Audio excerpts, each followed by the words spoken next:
Antipodes, Chapter 24, Part 2.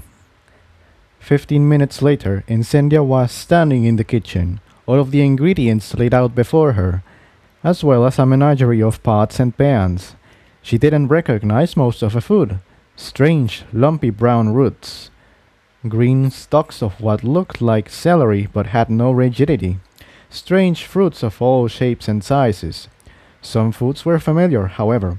Ruby red apples, carrots, and grass clippings were present. "Now, the locals tell me these," she indicated at the bulbous brown root, "are delicious baked. Do you think you could do that?" "I can do you one better," Incendia said, grinning. "You might want to step out of the kitchen." Aurora did as prompted, though she looked a little bemused. Incendia closed her eyes and concentrated on the food on the counter. Her horn shone with a brilliant orange light, and the food on the counter was soon enveloped in a haze of magical energy. It all lifted off the counter and began to sort itself into pots and pans of various shapes and sizes. Next, she lifted the pots off the counter and ran them under the tap, allowing them to fill with water. She gritted her teeth. Levitating so many objects simultaneously was difficult, and now that they were full of water, they were heavy to boot. She wasn't done yet, however. The main event had yet to begin. She closed her eyes again and focused harder on the heat radiating from her horn, and burst into brilliant golden flames. She heard Aurora and Iron Mane gasp in the other room. "Don't worry," she called, her voice wavering with the strain of the magic. "I'm okay. Just keep back." Incendia could barely see through the ferocious inferno whipping around her. She could feel all of the pots and pans floating in the air nearby. The water already beginning to boil, the roots baking. She braced herself harder against the metal floor of the cottage as energy continued to pour out of her horn.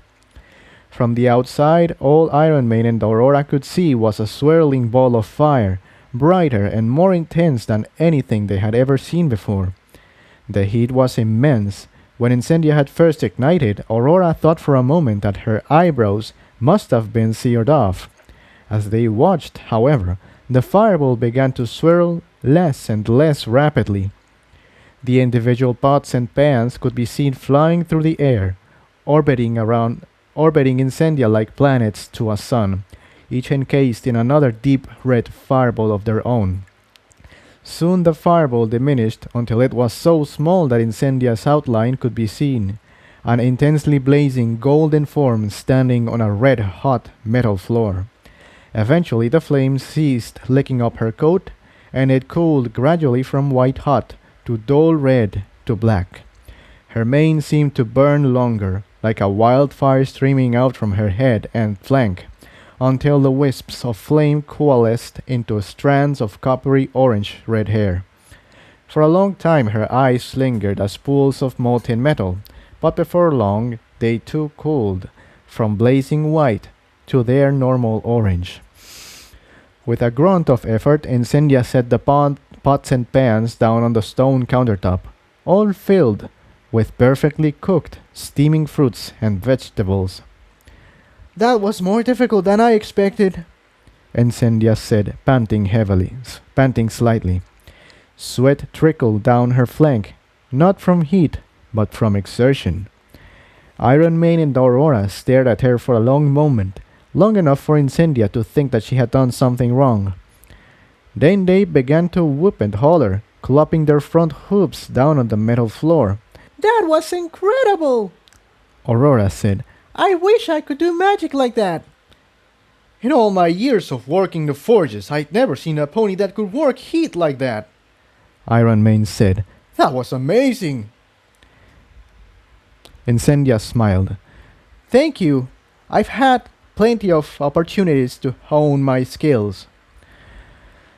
"Well, I think this counts as a special occasion," Aurora said. Her horn began to glow pale silver, and the small green saddlebag came zooming out of the farthest door on the left and landed in front of her feet. Her hooves She opened the top and began rooting about inside it. This was in my bag when I escaped from Stalliongrad. Ah, here it is. She pulled out a ruby red bottle with an ornate silver topped cork firmly fastened at the top. This is my great-grandmother's famous fermented dandelion juice. Must be at least 150 years old. Probably the last bottle in existence. You saved some of your dandelion juice? Iron Man asked, a huge grin splitting his face. Maybe Luna is watching over us. I've never had any, Incendia said. Oh, just you wait, Aurora said. Her horn sparked and the cork shot out. Incendia, Aurora, and Iron Man all sat around a small table. Empty plates of food were stacked in the kitchen, but the bottle of dandelion juice was still being passed around.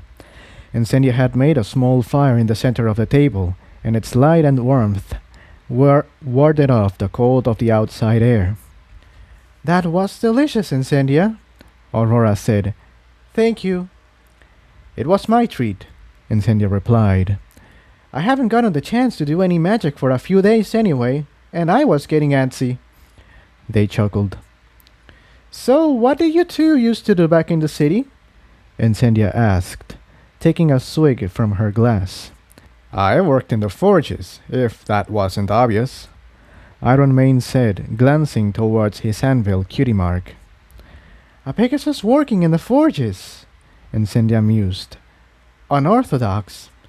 Iron Man shrugged. It's not like I had much of a choice. I wasn't born into doing what I wanted like my beautiful wife here, he said with a smirk. Aurora giggled and bumped against Iron Man with her shoulder. Then she turned to Incendia and said, My father was a scientist working directly for Rubidium, assigned to the personal teleporter project back in the day. We were lucky. That's why I got this, she said, jerking her head towards her shoulder. And why I was allowed to be an artist. An artist, Incendia said, placing her glass down on the table. Didn't meet too many of those in Stalliongrad. Who did you work for? Another scientist, working on the attenuators. He wanted sculptures for his home. Aurora's eyes fell. I didn't like what they did to those poor unicorns. I'm not proud. Now, honey, don't pout. What's done is done, and it's all over now, Iron Man said, nuzzling Aurora. I suppose, she said. I never felt like I was doing anything with my life back there, though. I'm not sure I even miss it, she said, taking another sip of the dandelion juice. How do you two meet? Incendia asked. She needed metal for a sculpture, and I was the one they sent to deliver it, Iron Man said. One look and I knew she was the mare for me. Oh, stop it, you, Aurora said. But yes, that is the bare bones of it. How about you, Incendia? You haven't told us much about yourself. Any special stallions in your life? Incendia sighed and picked up the glass of dandelion juice and took a swig. No, not really. She hesitated. But... Iron Man raised an eyebrow. But? Well, there's this stallion. His name's Jigsaw. I met him a few days ago, before Stalliongrad's destruction, in fact. I didn't think too much of him then. The last few days were, hectic for me. Once I got out and got to know him, well, he's really something. He's been through more than I even want to think about, and yet he's always there for his friends. There was a brief silence. Then Incendia grinned. And he's pretty cute too. The three of them shared a laugh and drank more of the dandelion juice in their glasses. Aurora put her glass down. Sounds like quite a find, that colt. So what's up between you two? Iron Man asked. Incendia's smile faded. Well, for starters, he's taken. Oh no, you poor thing.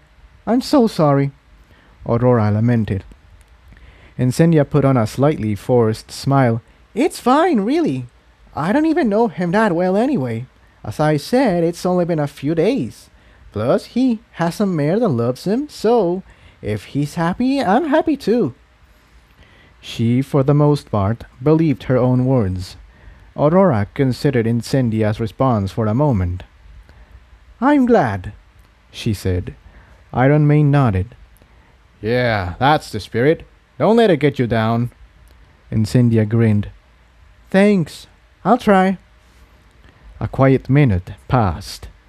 Incendia broke the silence. So, how did you two escape? Same way as most, I suspect. Aurora started. As soon as the shield fell, it was obvious the worst had finally happened. I knew that horrible dragon would be arriving any moment, so I gathered up as many ponies as I could and teleported out of there. How did you know the teleporter would work? Incendia asked. You couldn't teleport out while the shield was up. How do you know where to point the coordinates? My father helped build these, Aurora said. I can do more than make pretty sculptures, you know. Besides, I could ask you the same thing. She winked playfully. As soon as the shield was down, I just dialed it as far as I could from where I was. What I didn't know was how many ponies I could take with me. How many can you take? Incendia asked. I've never taken more than 3 or 4. I managed to get about 40, Aurora said. I might have been able to get more if not for all the chaos right before the end. 40! Incendia said incredulously. That's insane! I didn't think it would work, Aurora said. And it almost didn't. That's why it's been just flashing colors since, I expect. I don't know any pony who has a working one anymore, though you're the first I've met who had one taken out. How many ponies do you think escaped? Incendia asked, not sure if she wanted to know the answer.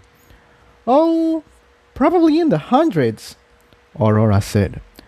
The government workers and their families. Really, any pony with a teleporter was rounding up as many ponies as they could and getting them out of harm's way. Some even risked going into the outer edges to get some of the less fortunate. Didn't you do the same? I only brought 2 others, Incendia said. She felt bad lying to her, but it was a small lie after all. Besides, she was too happy about the survivors. The upper class had actually put themselves in harm's way to save the lower ponies, in defiance of what Rubidium would have wanted. Perhaps it was the dandelion juice, but just thinking about it made her feel warm inside. Well, I don't blame you, Aurora said. It was so chaotic, riots in the streets. If I didn't know in advance I could take ponies with me, I probably wouldn't have tried. Except for me, Iron Mane cut in. Yes, except for my dear husband, Aurora corrected. So what about you, Incendia? Iron Mane inquired. You haven't told us much about yourself yet. Incendia had a cover story prepared, of course. She had to have some way to explain her appearance. Firefighter, she said. As you saw before, I've always been good at controlling fire. I teleport in, get the survivors out, then put out the fires. Were you a noble's daughter then? Aurora asked. Middle class, Incendia said. My special talent caught the attention of Rubidium's administration. Admirable occupation, Iron Mane said.